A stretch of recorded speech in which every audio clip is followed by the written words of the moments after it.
जी, जब मुझे प्रोडक्शन की तरफ से और राइटर दिव्य निधि ने जब कहानी सुनाई, तो वो मुझे लगा हम क्विकली ऐसे कहानी सुनेंगे और फिर हम बाद में डिटेल में सुनेंगे। लेकिन वो कहानी 1.5 घंटे में 6 एपिसोड की मैंने सुनी और वो कहाँ गया वक़्त मुझे नहीं पता चला और मैं और सुनना चाह रही थी। तो ये इस कहानी का जादू है, ये इस कहानी की स्ट्रेंथ है कि आप सोच कर नहीं कि आप सुन रहे हैं, लेकिन जब आप सुन रहे हैं तो आप नहीं चाह रहे कि ये ख़त्म हो। आप अच्छा हो गया और वो वक़्त कहाँ गया मुझे मालूम ही नहीं पड़ा। That's how it started and then he came on board as the director and वही जैसा ही कह रहे हैं कि एक सिनर्जी मिली सबकी, सही सही चीज़ें सब एक साथ जब कुछ बहुत सुंदर होता है ना, तो सही चीज़ें अपने आप आ जाती हैं। तो आई थिंक मेरे लिए बतौर एक्टर एक बेहतरीन किरदार, एक बेहतरीन डायरेक्टर, राइटर और मेरे साथ के को स्टार्स, अच्छा कमाल का प्रोडक्शन हाउस और प्लेटफॉर्म। आई थिंक ये चीज़ें शायद इसलिए इकट्ठा हुई क्योंकि कहानी कही जानी चाहिए, ये कहानी दिखनी चाहिए, कहानी लोगों के जहन में बैठनी चाहिए। This is what the story says कि सो आई थिंक वो कहीं ना कहीं कुछ ना कुछ हिस्सा वो आपका अपना होगा इस कहानी में से, ये तो डेफिनेट बात है। सो मुझे ये करके एक बहुत कंप्लीट फील, एक बहुत कम होता है कि आपको एक कंप्लीट फीलिंग आए कि इसको करके बहुत सैटिस्फैक्शन मिल गई। नहीं तो हमेशा लगता है कुछ और। इसमें ऐसा नहीं लगा, मुझे लगा एक कंप्लीट फीलिंग आई and that piece that I got as an actor I think says a lot for the show. ये एक हम एक कहानी कह रहे हैं एक महिला की, उसके परिवार की, उसके परिवार में जो होता है उसकी, कैसे एक कोई आम औरत जब उसे लगता है कि कुछ सही नहीं हो रहा, वो कैसे एक दूसरी औरत का हाथ थामती है। अब इस कहानी में से आप कितना इंस्पायर होते हैं, आपको क्या लगता है कि जिस तरह से कहानी कही गई है, आप डेफ़िनेटली कुछ ना कुछ इसका करेंगे। तो इसको अ, नो जो आप कह रहे हैं, मेरे ख़्याल से एक फ्रीडम ऑफ चॉइस की मैं बात करूँगी कि एक डिग्निटी होती है जी। हर एक की, वो चाहे आप आदमी हो या महिला हो, किसी से पूछना कि जी। आपको सही है, वो एक सोसाइटल इश्यू है। वो जी। अगर हम कई बार हमें पता ही नहीं होता है, हम कर रहे हैं क्योंकि हमारे बहुत टाइम से चल रहा है ऐसा ही, तो पता ही नहीं कि गलत है कि सही है। लेकिन जब आप देखते हैं कि भाई ऐसे, जब आपको एक रास्ता दिखाया जाता है, तो आपको लगता है अच्छा मैं थोड़ा-सा ना इसको ठीक कर देता हूँ।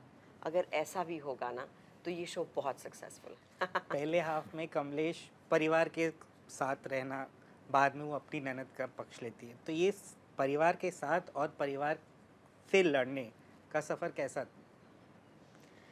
एक कमलेश सबके अंदर है, ये मैंने पहले भी कहा। और एक एक हम प्रोटेक्टेड बैकग्राउंड से आते हैं और उसी में ही जाते हैं जहाँ सब आपका ध्यान रखने के लिए होते हैं। कब आपको पता चले कि अब मुझे खड़े होना है, ये कहानी है ना सिर्फ कमलेश की, बल्कि अ, बहुत सारे लोगों की, बहुत क्या मैं कहूँगी मोस्टली सबकी। तो that is what the story is and that is आपका सवाल क्या था?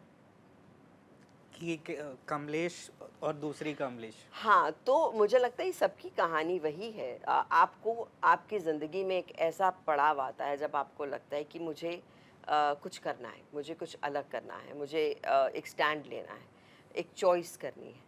और वही जो चीज़ है वही बहुत इम्पोर्टेंट है and that is I think इसलिए आपको 2 मुख्तलिफ कमलेश नज़र आती हैं।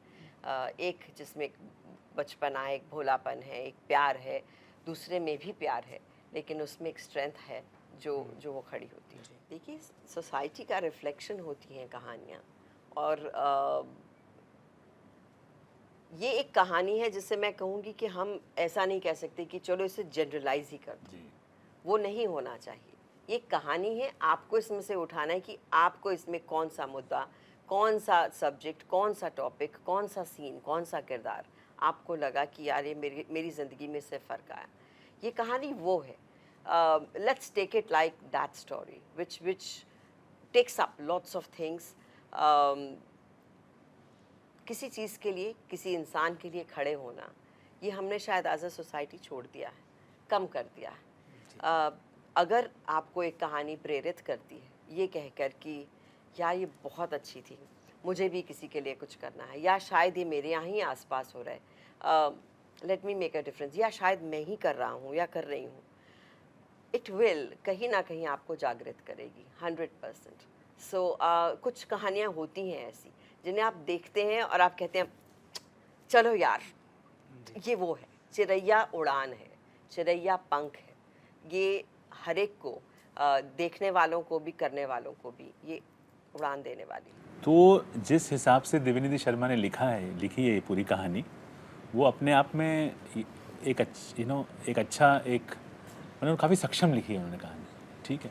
अब मेरा काम ये था कि जैसा लिखा गया है उसे सही तरीके से दर्शाया जाए, तो मेरा काम बहुत आसान हो जाता है अगर एक राइटर शो रनर उसे इतनी ब्यूटीफुल लिखे।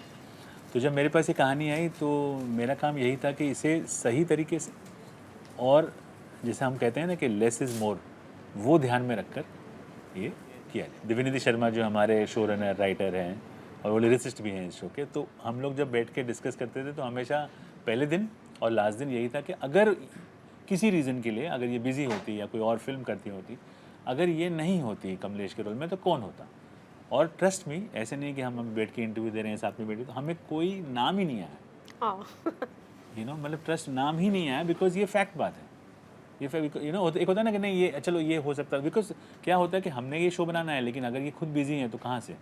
बट आई थिंक वो होता है ना कभी कभी कि सब लोग पूरे आपका all the universe makes a plan, तो वैसा हमें चुना, मुझे लगा मुझे चुना गया, इनको चुना,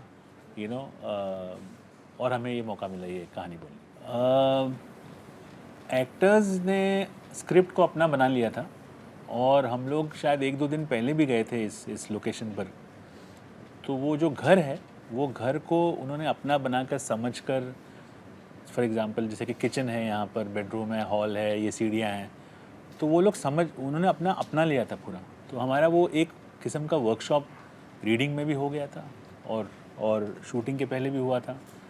तो इसमें ज़्यादा मुझे खाली ये करना पड़ा कि मुझे उनको खाली बोलना पड़ा कि ठीक है ये है सिचुएशन, आप लोग उसे परफॉर्म करिए। तो उन्होंने जो परफॉर्म किया वो बहुत वक्त ओके ही रहा, और थोड़ा कभी यहाँ वहाँ गया तो हमने उसको संभाल लिया। देखिए हमारा जो इंटेंशन है तो यही है कि लोग इसको देखें और लोग इसके बारे में चर्चा करें, इसको समझें, एटलीस्ट एक डिस्कशन स्टार्ट हो। अभी वो कितना सक्सेसफुल होगा वो तो डिपेंड करेगा जब शो बाहर आएगा और लोग उसे वो मेरा बोलना it will be very small, मुझे लगता है बिकॉज वो डिपेंड करेगा लोग कैसे इसे समझकर अपना लेते हैं।